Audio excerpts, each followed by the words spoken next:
Yo, what's up YouTube? I'm back here with another reaction video. Today we got everything the 2023 NBA season is proving so far. I seen Paulo and I seen AD on the cover, and I wanted to tap in, so let's get into it. The grass is not always greener. Like, there's not a lot of guys in the NBA like JB. Like, so, or if you want to get rid of me, like, you know, not to toot my own horn, but I think I'm one of the best players. So I couldn't imagine why you wouldn't want to have two of the best players that are under 25, you know, on your team. And yeah, there are certain rough patches throughout the season, but we've won way more games together than we've lost.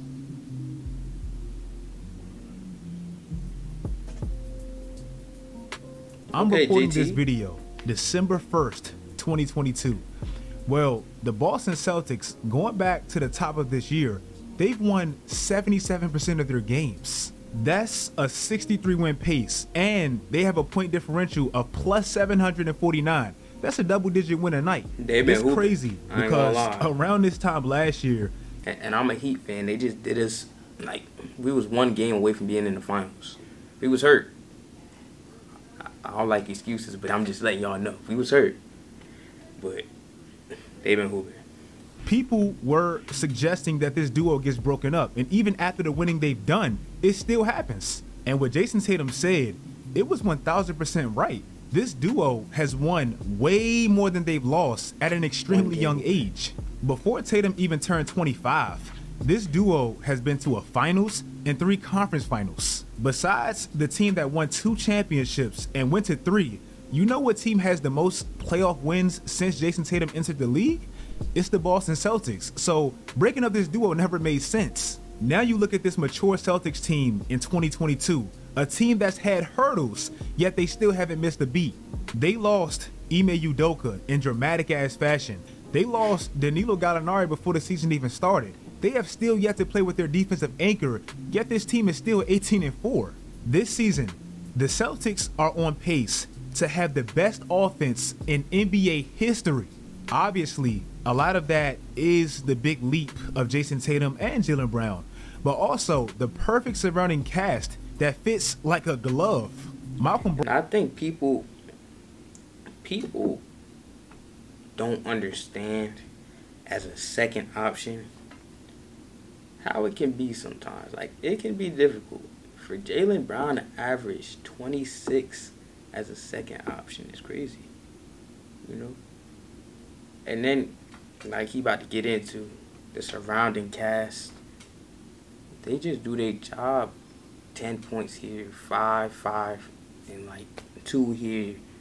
Give me 10 boards from this person. Give me 2 steals from this person tonight. Like, it becomes a lot easier.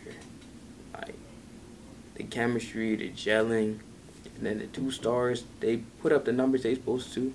It's gonna be hard to beat them. Trust me. Join this team and embrace the roll off the bench. Malcolm Brogdon joined this team and embrace the roll off the bench. And right now he's shooting 50% from deep on 4 attempts. This team has nearly 5 players shooting 4 3-pointers or more a night, and they're all shooting 44% or better from deep. That's insane. As a team, they lead the league in 3-point attempts and 3-point percentage. You know the last team that did that?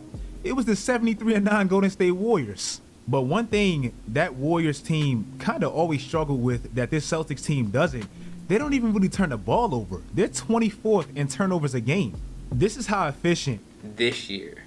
Last year, especially in the playoffs when they was drained, let's be honest, they was tired. Even JT admitted it. They was turning the ball over OD. But again, now you see they're making their improvements, and you gotta respect it. I got it. You know what I mean? And I like this. When we talk about the positivity in the league, the good basketball, as opposed to the bad basketball, like, that's the stuff that always make the headlines. Like, can we talk about the good stuff, please? Sheesh. My MVP so far, Jason Tatum, has been playing this year. Out of all 10 players that lead the league in usage percentage, he's the only one not averaging 3 turnovers a night. With the shooters this team is surrounded with, allowing Marcus Smart to damn near average 8 dimes a night, and the fact that they're getting one of the best defensive players back, Robert Williams, look at the impact he's made. I don't know why anybody would ever want to break this duo up for anything. Like, they win, it's proven. The Rudy Gobert experiment, thus far, it's been extremely weird, and with Cat being injured now, it's going to be interesting to see where it goes from here. The crazy thing about this trade, it's not even Rudy's fault per se. When people call this trade historically bad, it's not that Rudy Gobert can't still have the impact that he had in Utah. It's the players and assets they lost for a player that can only produce so much. In this trade, they lost 2 big pieces that made them a lot of what they were last year. Jared Vanderbilt and Patrick Beverley. Last year, the 2 players with the highest defensive rating on their team was Jared Vanderbilt and Patrick Beverley. The player that was second for them last year in steals was Jared Vanderbilt. The player that was first for him last year in deflections was Jared Vanderbilt. It's the energy they brought and the little things they did that I believe Minnesota is now missing. I know he's not playing the best now in LA, but last year, who led this team in charges drawn? It was Patrick Beverley. Last year, besides their big 3, who had the highest plus minus? It was Jared Vanderbilt and Patrick Beverley. I know that was a lot of talk about Jared Vanderbilt and Patrick Beverley, but now without them, they're relying heavily defensively on D'Lo, who's unattentive and very slow-footed, Anthony Edwards, who has the potential and the athleticism to be great defensively, but he's unfocused at times and he's pretty inconsistent, and Cat, who's still getting used to playing with the big like Rudy Gobert. If you look at their top 5 net positive lineups last year, 4 of the 5 included Jared Vanderbilt, and that was the energy and passion he brought to that team. Now, you scratch all of that. Man, I'm liking this vid so far, man. Keep talking. For Rudy Gobert, and it's only so much he can do. And this is why this Minnesota Rudy Gobert experiment is so weird to me. When Rudy Gobert is on the court, they're great defensively, yet they struggle offensively. I'm not saying this experiment is all-time bad yet, because last year they were 500 after 22 games. This year they're 500 after 22 games. But now with Cat being gone for who knows how long, and what we seen when this group was together, I'm not gonna lie, I'm not too optimistic about it. The Tyrese Halliburton Sabonis trade is actually becoming a win-win for both teams. I get it. With trades nowadays, we always want to find the team that got fleeced or finessed and laugh at the loser, but so far, I don't really feel like it's been that. Tyrese Halliburton is becoming, if not is, the best young point guard in the NBA in a traditional sense. This man is 22 years old, and he's first in total assists with 33 more than Trae Young in 2 less games and 17 less turnovers. If you want to know how effective he is as a distributor within the flow of an offense, which is extremely rare, look at how much he has the ball compared to like Trae Young and Luka Doncic. It's insane. This year, this man had a 3-game stretch where he averaged 65th? Sheesh. And I'm not gonna lie, Luka be dribbling the air out the ball. But they be working for him. I'll let him rock. I'll let him rock. Assists and didn't have a single turnover. Since he got traded, I know he was sad about leaving Sacramento, but since he got traded and went to Indiana, he leads the league in total assists over Trae Young. It is unreal for a 22-year-old to be first in total assists and like 27th, 28th in turnovers. Also, a positive with this Pacers trade. I remember last year this article about how Miles Turner was kind of being hindered playing with Sabonis. Sabonis really couldn't shoot, meaning Miles had to take 4 threes a night, which has went down since that trade. And now since getting Tyrese Halliburton, in less minutes, Miles' numbers has went up all across the board. Also, on the other side for Sacramento, with the quick evolution of Tyrese last year, it was probably hurting De'Aaron's ability to truly maximize his skill set, and Sacramento needed him to because he was on a big contract.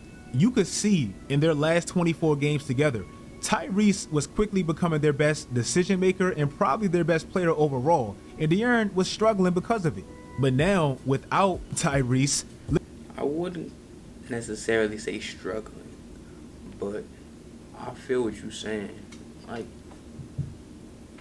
if he got the ball so much, then guess what? You won't have the ball that much. If he got the ball so much, guess what? He won't have the ball that much. So I get it. I get it. And plus, both of them, like, again, it's only one ball. So if he get this many shots, he only gonna get this many. So it's like give or take. I understand it. Fit does play a role. Don't sleep on fit.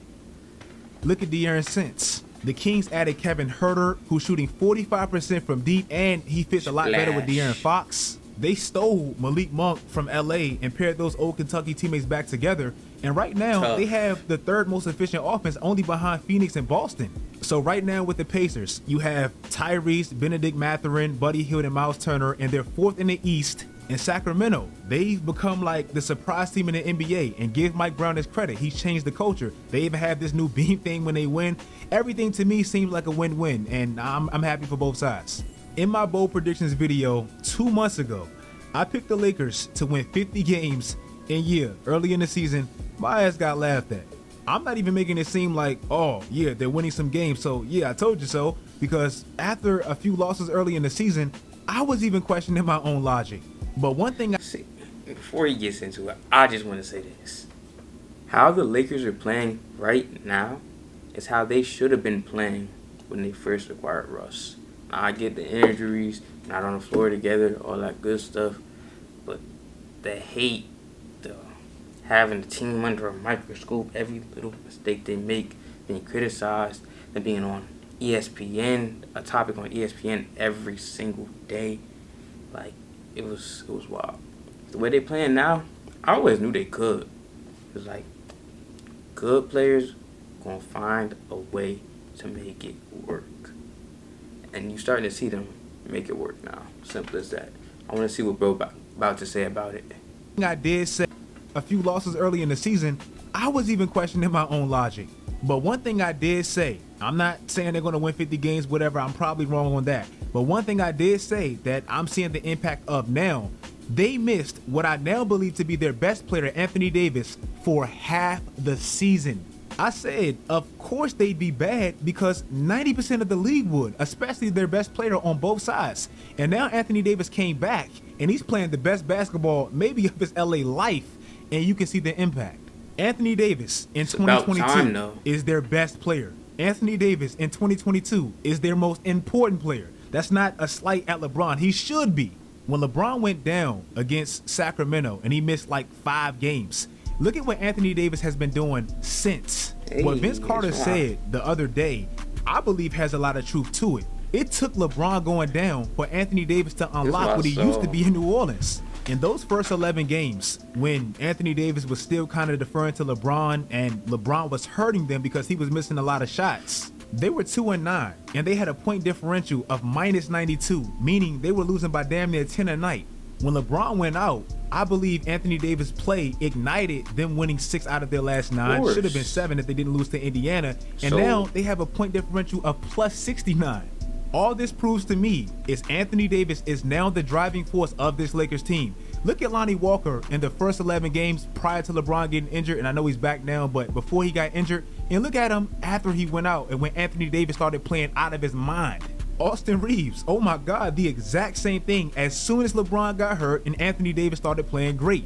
This team is still not the best three-point shooting team, but if they're not going to be the best team shooting from deep, they have to at least combat that defensively.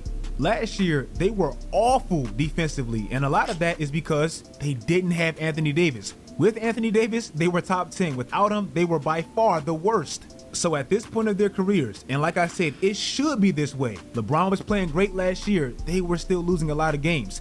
Anthony Davis is the cake, and LeBron is very important icing, but he's icing them.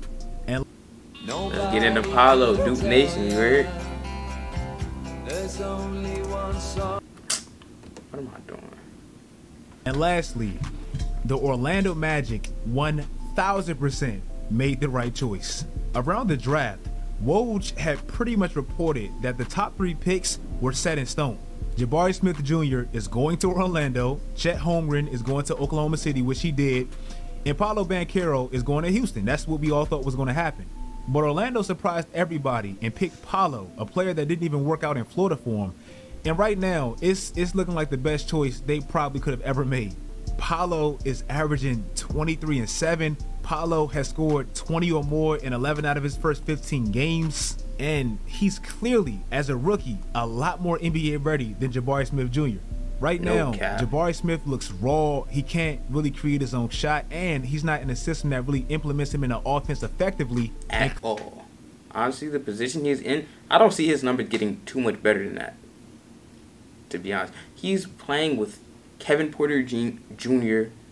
What's my man's name? Jalen Smith, and like who else? They got Kevin. Who is that? Kevin Martin Jr. They also got what's my man's name? Jay Gupp, Josh Christopher. Like they're a guard heavy team. If he gets 10 shots a night, that's a good night. Because they're not running the offense through him, and he's probably not even the fourth option on the team. I'm going to just keep it. Say it like that. Paolo, on the other hand, give me the ball, move out the way. Simple. Get to a bucket. Simple. Clearly, he's not that life-changing piece for a franchise like I believe Paolo can be. I know Eric Gordon, too. Like, come on. But if you look at shots off the dribble, where you kind of have to create something for yourself, which you would want your number one pick to be able to do, Jabari Smith is shooting 30%. Paolo is almost at 50%. In Paolo's first game, I mean, he damn near scored 30. He was the first rookie to score that much since Allen Iverson in '96. He was the first rookie to score 25 and 5 since LeBron, so it was pretty evident. So right now, a quarter into the season, Paolo looks like a player that's been here for about 3 years. Jabari Smith looks like a 19-year-old playing against grown-ass men. If you guys like this video, like this video. If you are still here, do not leave. Part 2 will be coming out next week. If you made it this far, comment a takeaway that you've got. I just reacted my takeaways, but look, y'all gonna see it right here. Gotta show my boy a like, cause I like that vid for real. And if I didn't say it before, switch out, go tap in with him. But other than that, man, that's gonna end up this reaction video. I talked a lot. I want y'all input. But yeah, that's gonna end up this reaction video. I'm not gonna tell you to like, comment, share, or subscribe, because if y'all rock me, y'all gonna do that anyway. And I'm going.